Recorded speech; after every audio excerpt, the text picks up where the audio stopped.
Қара, қыздың көзінен жас шыға бастайды. Мұрнынан шарик шыға бастайды. Қимайды жігіттің. Но көзіне қарай алмайды жігітінің. Сол кезде жігіт неуверенный голоспен сұрайды. Не деп сұрайды? Дұрыс айтады. Күтесің ба? Вот сол кезде қыз бірінші рет басын көтеріп, жігітінің көзіне бірінші рет тураға. Сонда өзі бірінші рет көреді ананың түрін. Осы екен ғой жүріп жүрген жігітім деп. Сонда қыздардың көзінде от бар еді ғой. Бүйтіп қарайды да, достойно айтады. Күтем. Анау жігіт сол бір ғана сәріп, күтем деген 5 букваға дух жинайды да, оқ дейді, пойызға мініп, Германияға елін қорғауға кетеді. Анау қыз 2 жыл бойы күтеді. Қазір қыздар олай күте алмайды. Сосын үкімет қысқартты 1 жылға армияны. Осы күтсе екен қыздары деп. Сонда да күте алмай жатыр ғой қазір қыздар.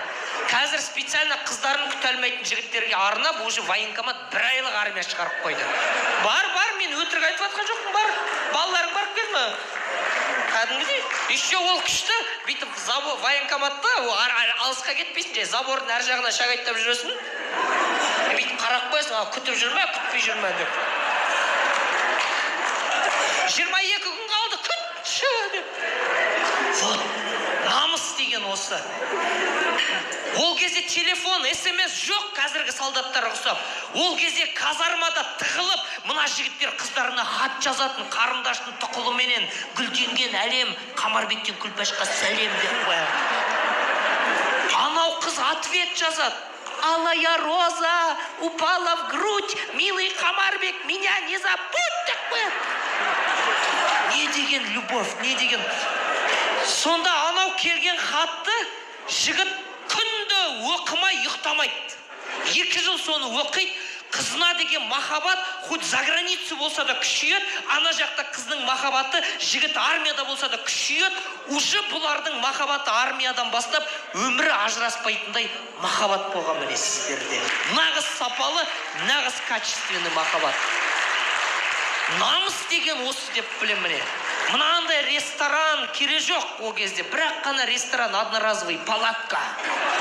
3 күн бойы қиналып, өліп талып, палатканы істейді, той басталады. Обязательно соғыны жаңбыр жауады ғой. Құяды жаңбыр. Каждый официант жүрмейді, каждый стөлдің қасында біздің ауылда айырдың или күректің сабы тұратын. Ана болыққа су жиналады, сонымен бильярд ойнайды бүйтіп. Натуральный, бірақ қана соқ болатын ол кезде. Юпи просто добавь воды. Алюминиевый бір фляг, 4 чөлек су, 2 пәшке юпи, өмірің жұмақ болып кететін. Рас болса шапалақ, өтірік болса керек жоқ.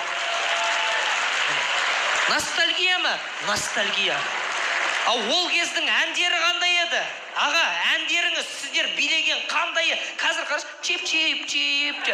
Ошицы, бір птица фабрикада жүрген сияқсын, чеп-чеп. Ол кездің әндері. Өткенде 1 ай бұрын Қорғалжыңның тойын басқан. Қорғалжыңды білесіздер ғой? Мен талай арғын болып барып, соңында темеш болып кетіп қалып жүрміз ғой жақта. Сол жақтың тойын басқарсам, бір ағам келді, маған айтады, тамада дейді.